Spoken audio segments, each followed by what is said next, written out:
सांप और सीढ़ी का खेल पूरे जीवन का खेल है। आखिरी मंजिल से भी गिर सकते हो, आखिरी कदम से भी वापस वहीं आ सकते हो जहां से शुरू किया था, और पहले कदम से भी पहुंच सकते हो। इसलिए जितनी सावधानी पहले कदम पर जरूरी है, उससे भी ज्यादा सावधानी आखिरी कदम पर जरूरी है, क्योंकि पहले कदम पर तो कुछ भी खोने को नहीं है। इसलिए थोड़ी सावधानी से भी चल जाएगा। पहले कदम पर तो पाने ही पाने को है, खोने को कुछ भी नहीं। अगर बेहोश भी रहे तो कुछ खोगे ना, क्योंकि तुम्हारे पास कुछ है ही नहीं। कदम पहला है, अभी मंजिल शुरू ही नहीं हुई है, अभी यात्रा का प्रारंभ भी नहीं हुआ। तुम हारे ही हुए हो। लेकिन आखिरी कदम पर तो बहुत होश चाहिए, प्रगाढ़ होश चाहिए, क्योंकि जरा सी चूक और सब खो जाएगा। जो बिल्कुल मिला ही मिला हुआ था, पहुंचने की ही करीब थे, जो हाथ के पास ही आ गया था, जिस पे मुट्ठी बंद ही जाती क्षण भर में, वो चूक जा सकता है। जैसे खतरे पहली कदम के हैं, वैसे ही खतरे और उससे भी बड़े खतरे आखिरी कदम के। कल मैंने तुमसे पहले कदम के खतरों की बात कही। पहला खतरा तो यह है कि तुम टालते हो, कल उठाएंगे, परसों उठाएंगे, स्थगित करते हो। पोस्टपोनमेंट पहले कदम का बड़े से बड़ा खतरा है। आशा भर करते हो उठाएंगे, धीरे धीरे आशा करना भी एक आदत हो जाती है, फिर तुम रोज ही टालते जाते हो, टालना तुम्हारा ढंग हो जाता है, फिर पहला कदम कभी नहीं उठता। और जिसका पहला ही नहीं उठा, उसके अंतिम उठने का तो सवाल नहीं। दूसरा खतरा है पहले कदम का कि जब तुम उठाते भी हो कदम, तब तुम संघर्ष में उतर जाते हो। तुम यात्रा में बहते नहीं, तैरने लगते हो। तुम एक तरह की लड़ाई शुरू कर देते हो, जैसे कोई दुश्मनी है, जैसे प्रकृति मित्र नहीं शत्रु है। तब तुम एक एक चीज से लड़ने लगते हो। पहले स्थगित करके रुके थे, अब लड़ाई के कारण रुक जाते हो। लड़ाई से कोई कभी पहुंचा नहीं, कोई है ही नहीं जिससे लड़ो। अपना ही आपा है, अपना ही विस्तार है। लड़ना किससे? लड़ने योग्य कोई दूसरा मौजूद होता तो ठीक था।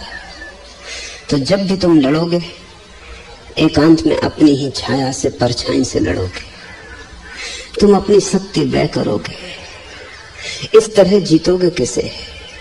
वहां छाया है, जीत भी गए तो हाथ कुछ न लगेगा, और हार गए तो बुरी होगी हार, आत्मविश्वास खो जाएगा। दो खतरे हैं, स्थगन और संघर्ष। दोनों से खतरे से बचने का उपाय है, जो करना हो उसे एक क्षण भी टालना मत। यही क्षण है वो जब उसे कर लेना, कल कभी आता नहीं। बस वर्तमान अकेला अस्तित्व है, और इस क्षण से तुम क्षण भर को भी हटे, कहीं तुमने और आशा बांधी कि तुम भटके। और जब कदम उठाओ तो तुम्हारा कदम अस्तित्व के साथ सहयोग का कदम, समर्पण का, विरोध का नहीं, संघर्ष का नहीं। क्योंकि जिन्होंने भी जाना है, उन्होंने बह के जाना है नदी के धार के साथ। तैर के, धार के विपरीत तैर के किसी ने कभी नहीं जाना। वो जो धार के विपरीत तैरना चाहता है, अहंकार, वही तो बाधा है। जब तुम बहते हो तब कोई अहंकार निर्मित नहीं होता, क्योंकि तुम कुछ कर ही नहीं रहे हो। इसलिए लाओसे का बड़ा जोर निष्क्रियता पर है, क्योंकि निष्क्रियता में अहंकार के बनने की कोई संभावना नहीं रह जाती। जरा सा कर्म और अहंकार बनता है। मैंने किया, मैंने जीता, मैंने पाया, मेरा चरित्र, मेरा ज्ञान, मेरा त्याग, मेरा धन, सबसे मैं निर्मित होता है। कुछ किया ही नहीं, न चरित्र करके पाया, न ज्ञान करके पाया। निष्क्रियता में हुआ उद्भूत चरित्र, निष्क्रियता में फला ज्ञान, निष्क्रियता में फैला प्रकाश, तुम्हारा किया कुछ ना हुआ, अनकिया सब हुआ, फिर कैसा अहंकार। समर्पण निष्क्रियता है, संघर्ष कर्म है।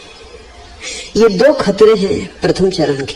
अंतिम चरण के भी दो खतरे, उन्हें भी हम समझ लें, फिर सूत्र में प्रवेश आसान हो जाए।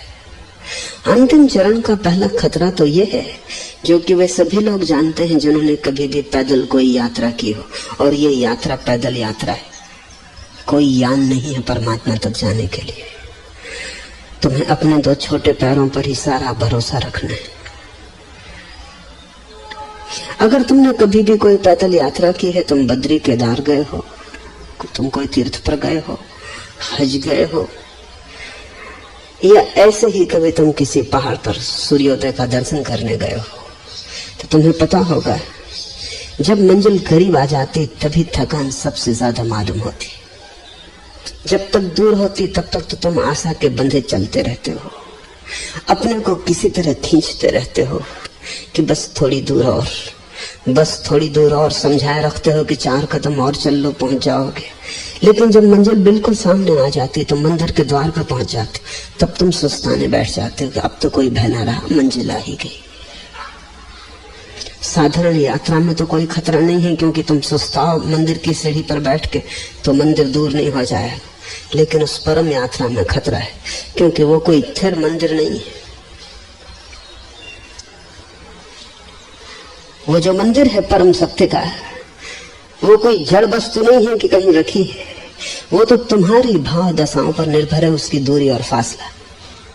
जब तक तुम चलते रहते हो वो पास है, जैसे ही तुम ठहरते हो वो दूर हो गया।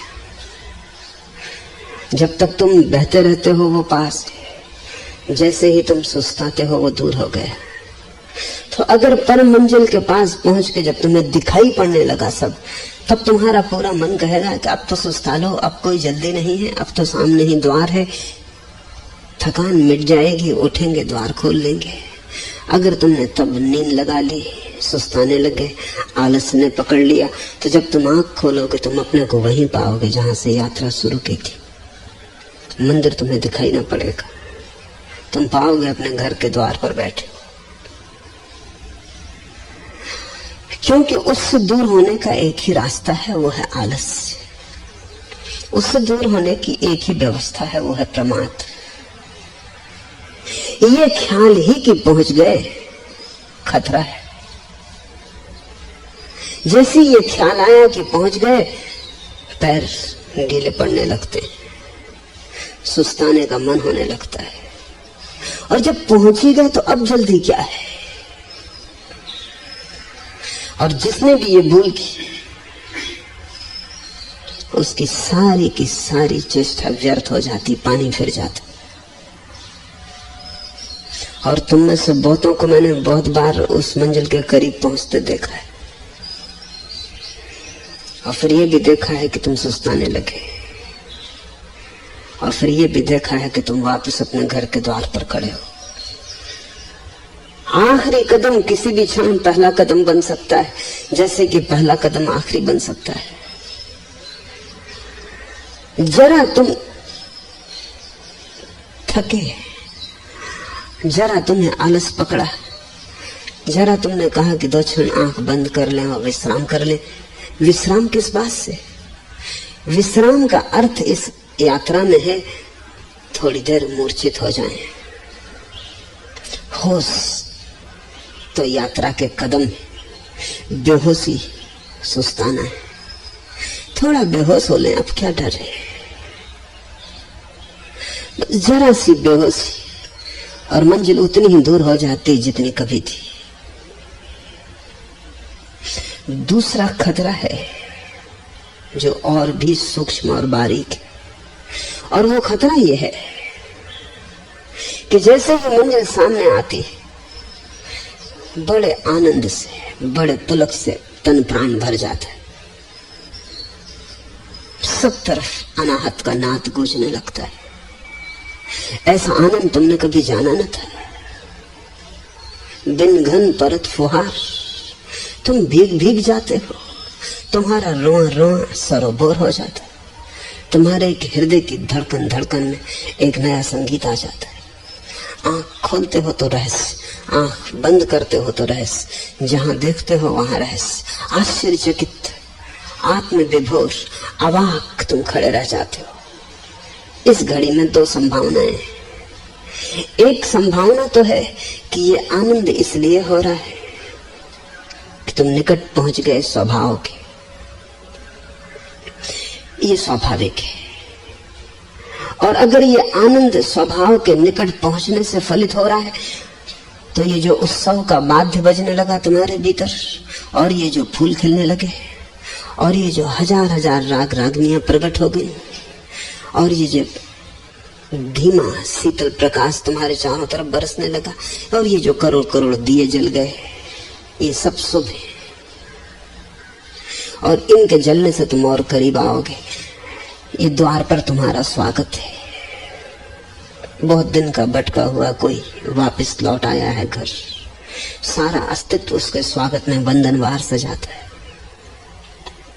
अगर ये उत्सव स्वभाव के निकट आने का है तो तुम्हारी जो आखिरी अस्मिता बची रह गई होगी वो भी यहाँ आके पिघल जाएगी। इस उत्सव की उष्मा में, इस उत्सव की गर्मी में तुम्हारी आखिरी लकीर, जो थोड़ी बहुत मैं भाव की बची रही होगी, आत्मबोध जो थोड़ा बहुत बचा रहा होगा कि मैं हूं कितना ही शुद्ध, लेकिन मैं हूं तो अशुद्ध ही है, वो लकीर भी पिघल जाएगी इस उत्सव में। इस उत्सव में तुम हिस्से हो जाओगे, तरंग खो जाएगी, सागर बचेगा। ये तो ठीक है, लेकिन खतरा भी यही है। अगर कहीं तुमने ऐसा समझा कि मैं पहुंच गया, मैंने पा लिया, कि तुम पहले कदम पे वापस फेंक दिए जाओगे, शायद पहले कदम से भी पीछे वापस फेंक दिए जाओगे। फर्क कहाँ है? फर्क बहुत बारीक है।